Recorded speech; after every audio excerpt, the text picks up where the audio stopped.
Hi guys, this is Dr. Pritesh Singh, your NEET SS surgery faculty. With me is Dr. S. Sriram Kumar, who secured 21st rank in INI-SS October 2023 in surgical gastroenterology.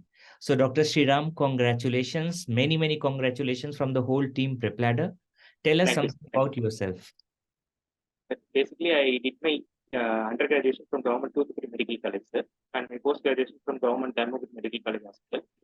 And I finished my MS on August 2023, and this was my first attempt. And I started my preparation after my MS final year exams. I based my preparation on that, and I continued from the preparation for MS final year exams. And I attempted NEET SS. I read daily and Sabison for NEET SS, and I got my rank was 457 in NEET. Okay. And then after finishing my NEET, I started reading Shackelford. I am much more interested in surgical gastroenterology. Right. So I read Shackelford for INI-SS, and now I got this. So basically my preparation was after finishing my MS. So within very short span of time, you secured such a good rank, because I have seen lots of people who are preparing for surgical gastroenterology. They wait for years, 1 year, 2 years, and then they get into, NEET SS or INI-SS. So you completed your MS surgery this year only? Yes, sir, this year, August 2023. Okay. Means you were having very short duration of time for INI-SS preparation. Yes, sir. That's really great. So how was the paper of INI-SS, and what was the difference between NEET SS and INI-SS paper? Actually, sir, INI-SS this time it was full and full from Sabiston. Okay. Questions were not, there were not much questions from Shackelford and Bloomberg. There were almost nil, no questions from Bloomberg. Okay. And I think around maximum 4 or 5 questions only from Shackelford. Others were fully from Sabiston, and especially general surgery part was only from tables in Shackelford, tables in Sabiston. Even not from the theory, only tables. All the tables in Sabiston, if they read, we could have easily attended 27 to 30 general surgery questions easily. Right. Everything was from tables only there. And even the general surgery questions, the esophagus and GERD type questions and all, they are taken line by line from Sabiston only. That is the same option. Right. And questions on CA, gallbladder, everything are from Sabiston only. Okay. And some image-based questions whether which are from their own intra of images. That's all. I don't think much questions were asked from Shackelford or Bloomberg this time.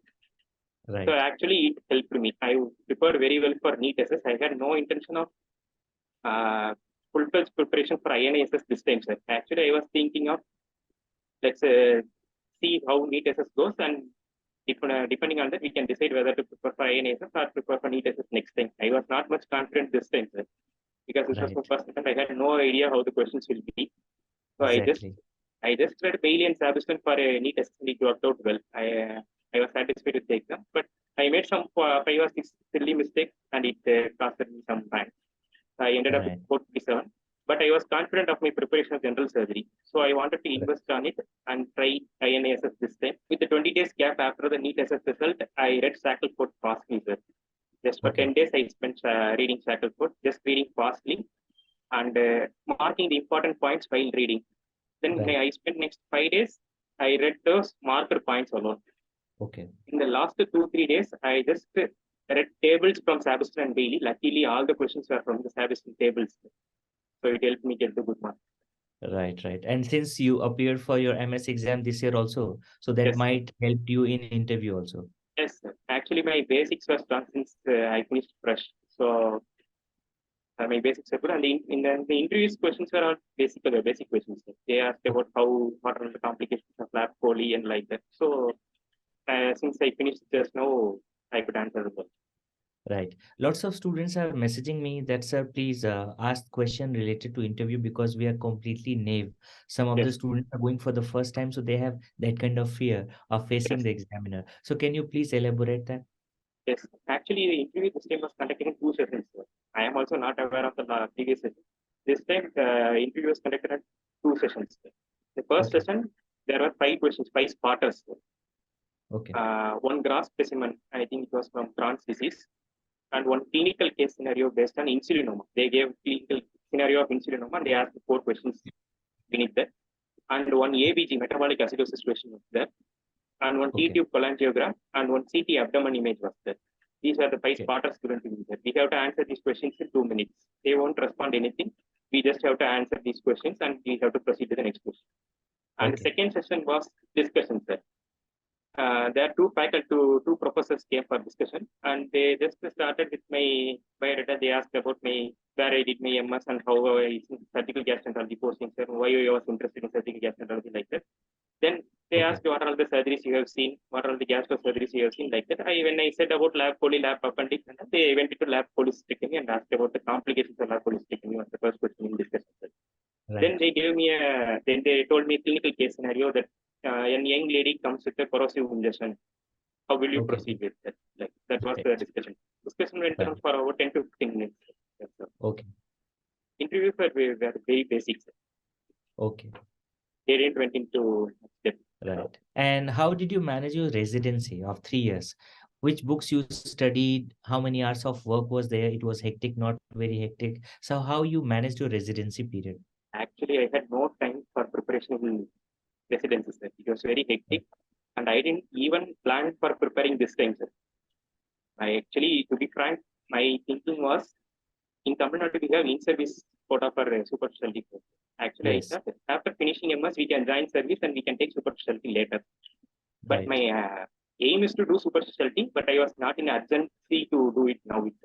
But after completing MS for bond posting center, it was taking time, sir. Almost 2 to 3 months was taking much time. So I thought, why we should waste the time? We can invest on the preparation. Just now we finished the MS, we are fresh out of it. So we have some basic idea, so we can invest on it and prepare for NEET assessment.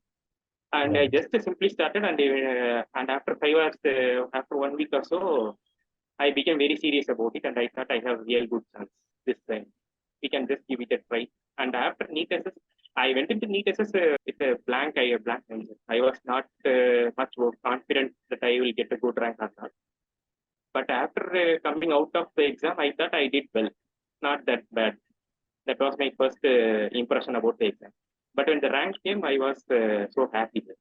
457, I didn't expect that rank in my first attempt. I thought we can, let's see how it goes and we can plan for next year. But 457 came as a shock for me. I didn't expect 457 this time.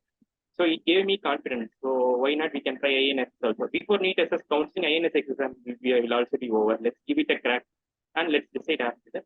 And I read Shackleford after NEET SS results. There are 20 days time for the INI-SS. So that was my process. I didn't prepare anything during my MS residency, sir. I actually touched my book for the final MS exam preparation. I touched variance services. That too, usually during residency, we used to follow previous year university exam question papers. So like that, I just prepare those questions from the textbook. Right. So it's really great achievement, really great achievement. So what should be your advice for the people who are doing their post-graduation? And second, the people who have completed their post-graduation and they are preparing for NEET SS and INI-SS? Actually, those who are doing post-graduation, if they have time to study during the final year, actually they can pick up Bailey and Sabiston and start reading from now. Because the questions this time, especially this time, the statement type questions were asked line by line from both Bailey and Sabiston, not only one textbook. They are asking questions from both the textbooks, so it is a must to read both the textbooks, and all the chapters must be read. They are asking questions from CTVS, neurosurgery, plastic surgery, everything. So everything must be read. We cannot afford to lose out on even single chapter. It will cost us our rank. So we should read everything line by line. And my strategy was, if you are short of time, just read the textbook fast. You don't mind whether you remember it or not. Just read it fast. While reading, you will realize these points are important. These points might be asked in the exams. Some points may appear new to you. You wouldn't have heard it before. Just mark those points. And after finishing one reading, just come back and read what are all the points you have marked or underlined. This will help you retain the important points and newer points in your mind.